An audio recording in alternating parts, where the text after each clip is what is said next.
I'm Lindsay Littman. Here are your headlines from Central Texas. One suspect is in custody after causing an emergency shelter-in-place order Thursday at Baylor University. The emergency alert warned of a dangerous situation, which we would later learn was a police chase on campus.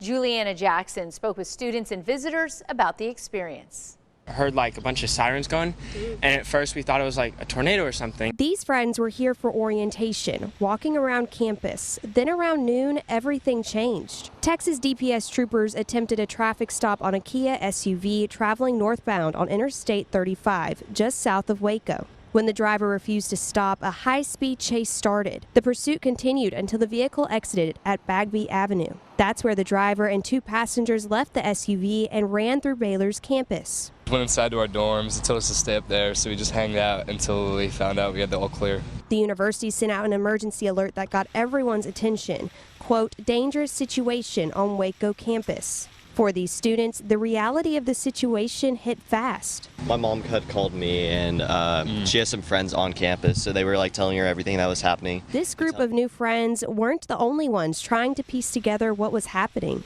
Looking around, wandering around, went in the bookstore and then saw lots of police officers and just Googled what was going on. Holly and her family decided to wait it out in the bookstore. We were just waiting it out.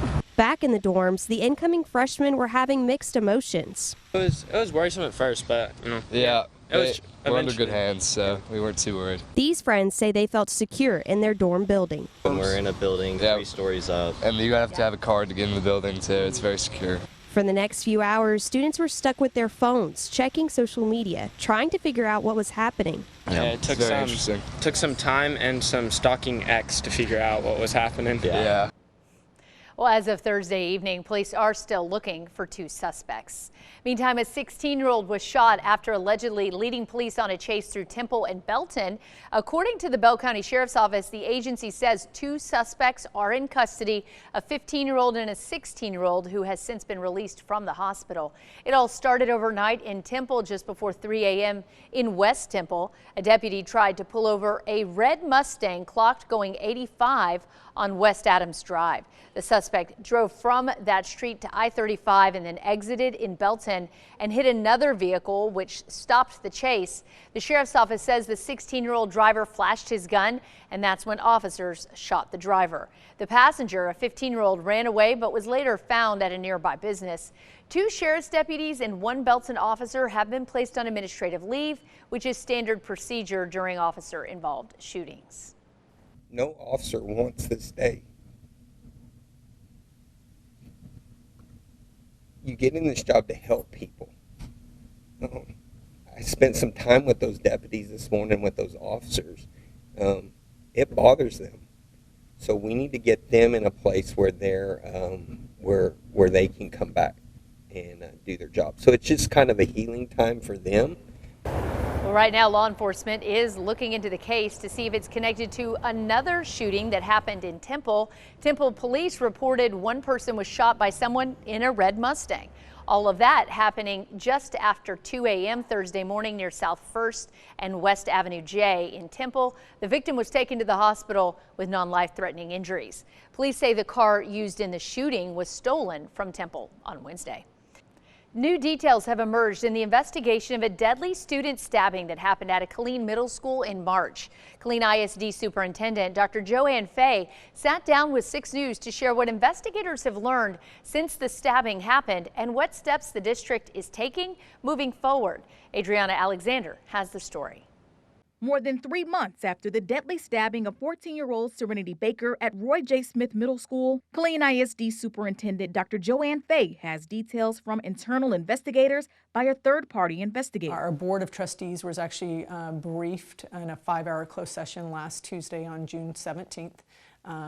Regarding the incident that happened on March 10th. Dr. Fay said more than 25 KISD staff members were interviewed over 8 days. There were hundreds of student education records reviewed, hundreds of emails regarding the 2 students reviewed, and hours of surveillance video that were reviewed by the investigator. Dr. Fay said no bullying was officially reported by either student involved and clarified Baker was never left alone after the stabbing. We have identified that 911 was called immediately. Multiple adults were giving care within seconds of the incident happening. Dr. Fay made it clear that the school evolved weapons detection system was not functioning on March 10th and communication needs to improve. What the investigation did reveal is that we have lots of lapses in communication.